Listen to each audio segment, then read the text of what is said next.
এই ভিডিওতে আমরা ল্যান্ডিং পেজের প্রয়োজনীয় 5টি টুলস সম্পর্কে জানব। এক নম্বরে জিটিএম গুগল ট্যাগ ম্যানেজার, যেটি নিয়ে আলাদা একটি ভিডিও থাকবে। গুগল ট্যাগ ম্যানেজার দিয়ে কীভাবে আমরা স্ক্র্যাচ থেকে পিক্সেল সেট আপ করবো, ল্যান্ডিং পেজের সাথে কানেক্ট করব, সো ওভারঅল সবগুলো বিষয় আমরা একটা ভিডিওতে কভার করব। 2 নম্বরে গুগল অ্যানালিটিক্স, সেটির জন্য আমরা আলাদা একটি ভিডিওতে দেখব কিভাবে গুগল অ্যানালিটিক্স সেট আপ করতে হয় এবং সেগুলোকে আমরা সম্পূর্ণ কিভাবে ট্র্যাক করতে হয়। তারপর 3 নাম্বার দেখব মাইক্রোসফট ক্ল্যারিটি, সো এটির জন্য আলাদা একটি ডেডিকেটেড ভিডিও রাখবো। তো 4 নাম্বার গুগল পেজ স্পিড, তো এটি দিয়ে হচ্ছে যে আমরা আমাদের ল্যান্ডিং পেজে কতটুকু স্পিড আছে সেটি আমরা চেক করতে পারবো। সো আমরা এখন চেক করব। এবং 5 নাম্বার চ্যাটি, এটি একটি গুরুত্বপূর্ণ প্লাগইন।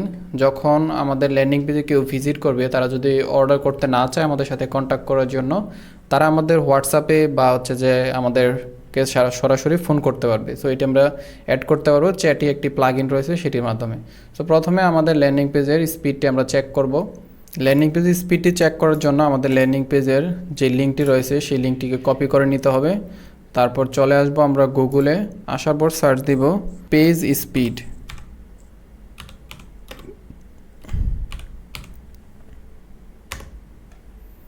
তারপর এইটা পেয়ে যাবেন আপনি, পেজ স্পিড ইনসাইড। এটাতে ক্লিক করে আপনি এই ওয়েবসাইটে চলে আসবেন। এটি গুগলের একটি ওয়েবসাইট। সো এখানে এসে আমরা জাস্ট ওয়েবসাইটের লিঙ্কটি পেস্ট করে দিব।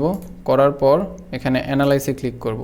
অ্যানালাইসে ক্লিক করার পর আমাদের ল্যান্ডিং পেজের কতটুকু পারফরমেন্স আছে, কোথায় কি প্রবলেম আছে, এটি কি ফাস্ট নাকি স্লো, সেটি আমরা এখান থেকে রিপোর্টটা দেখতে পারবো। প্রথম অপশনে এখানে আমরা মোবাইলের রিপোর্টটা দেখতে পারবো, মোবাইলে কতটুকু ফাস্ট, এবং দ্বিতীয় অপশনে আমরা ডেস্কটপে কতটুকু ফাস্ট সেটা দেখতে পারবো।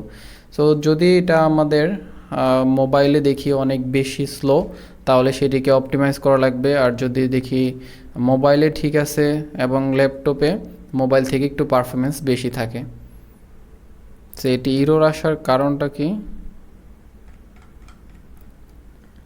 ডেস্কটপ থেকে দেখি। সো ডেস্কটপে এখানে চলে আসছে, বাট থেকে ইরর আসার কারণটা আবারও ট্রাই করি, আবারও অ্যানালাইসে ক্লিক করি।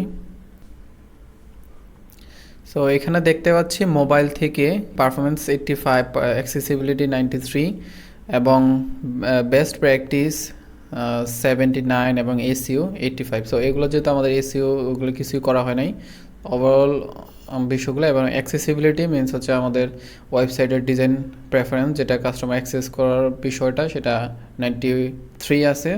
এবং পারফরমেন্সটা মোটামুটি আছে, বাট সেটা যদি 90-র উপরে নিতে পারি তাহলে হচ্ছে যে বেস্ট হবে। সো এটিতে নেওয়ার জন্য আমরা এটাতে ওয়েবসাইট স্পিড অপটিমাইজ যখন করব সেটিকে আমরা 90-র উপর নিতে পারবো ইনশাল্লাহ। এবং ডেস্কটপে সেটি আছে 86।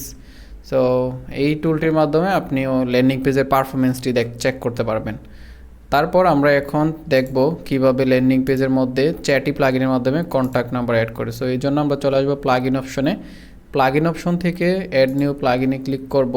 ক্লিক করার পর এখানে সার্চ করব চ্যাটি, CHATY। চ্যাটি লিখে সার্চ করার পর একটি প্লাগইন পেয়ে যাব।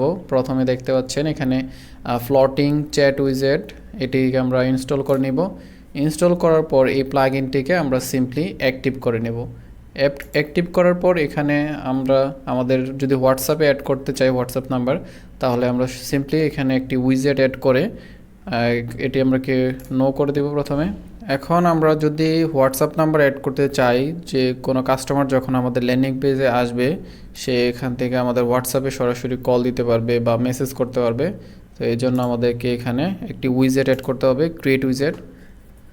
তারপরে এখানে হোয়াটসঅ্যাপ, ফোন নাম্বার এবং মেসেঞ্জার চাইলেও অ্যাড করতে পারি। সো আমি 3টে অ্যাড করছি। অ্যাড করার পর নিচে স্ক্রল করলে দেখতে পারবেন এখানে 3টে অপশন রয়েছে। ফোন নাম্বার আমি যদি দিয়ে দিই তাহলে হচ্ছে যে আমি ফোন নাম্বারটা টাইপ করে দিচ্ছি। তারপর হোয়াটসঅ্যাপ নাম্বারটি দেওয়ার জন্য আমরা এখান থেকে বাংলাদেশ সিলেক্ট করে দিব। তারপর বাংলাদেশ কান্ট্রি কোড রয়েছে, আমরা 1710728195 তো এটি দিয়ে দিব। তারপর এখান থেকে আমরা মেসেঞ্জারের যেই লিঙ্কটি আছে সেটি এখানে আমরা দিয়ে দিব। সো মেসেঞ্জারের লিঙ্কটি দেওয়ার জন্য আমরা আমাদের ফেসবুক পেজ থেকে আমাদের এখানে চাইলে আমরা পেজের লিঙ্কটিও দিয়ে দিতে পারবো, বা আমরা এখানে মেসেঞ্জারে ওপেন করে মেসেঞ্জারের লিঙ্কটিও আমরা দিয়ে দিতে পারবো। তো এখানে মেসেঞ্জারের লিঙ্কটি এখানে পেস্ট করে দেব। পেস্ট করে দেওয়ার পর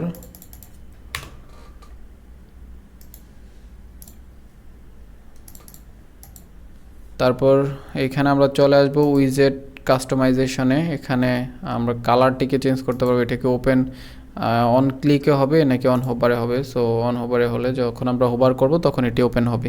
তারপর এটি কালারটিকে আমি পার্পল থেকে এটিকে চাইলে ব্ল্যাক করে দিতে পারি, বা চাইলে এটিকে এটি দিতে পারি।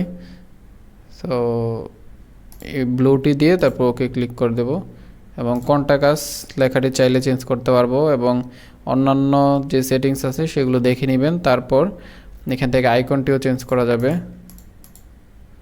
তো চেঞ্জ করার পর এখানে ট্রিগার, সেটি কখন ট্রিগার হবে আপনি এখানে টাইম সেট করতে পারবো। সো আমি কোনো টাইম সেট করছি না এখন। তারপর লাইভ উইজেট, তারপর এখানে সেভ করে দেব। আর কিছুই করা লাগবে না। জাস্ট এখন কোনো ভিজিটর যদি আমাদের ল্যান্ডিং পেজে ভিজিট করে, সে যদি কোনো প্রোডাক্ট অর্ডার করতে না চায় এবং অর্ডার করার পূর্বে আমাদের সাথে কন্ট্যাক্ট করতে চায়, সে ইজিলি কিন্তু আমাদের সাথে কন্ট্যাক্ট করতে পারবে। সো আমি যদি এখন এটিকে রিলোড দেই, তাহলে এখানে দেখতে পারবেন ডান পাশে সেই চ্যাটিংয়ের যে আইকনটি রয়েছে সেগুলো এখানে শো করবে। সো এটি সেভ হয়ে যাওয়ার পর আমি এখানে রিলোড দিব। তো সেভ হয়ে যাওয়ার পর আমি এখানে রিলোড দিচ্ছি। এখান থেকে কাস্টমার চাইলে আমাদের সাথে সরাসরি ফোন কলে কথা বলতে পারবে, হোয়াটসঅ্যাপে মেসেজ দিতে পারবে, এবং মেসেঞ্জারে কন্ট্যাক্ট করতে পারবে, ফেসবুকে চলে যেতে পারবে। তো পরবর্তী ভিডিওতে আমরা দেখবো কীভাবে অন্যান্য টুলসগুলো ইউজ করতে হয়। তো ধন্যবাদ সবাইকে। তো আপনারা এখন পর্যন্ত যে ভিডিওগুলো দেখেছেন সেগুলো অবশ্যই বেশি বেশি প্র্যাকটিস করবেন, এবং আপনাদের অভিজ্ঞতা শেয়ার করবেন, এবং আপনাদের মতামত শেয়ার করবেন।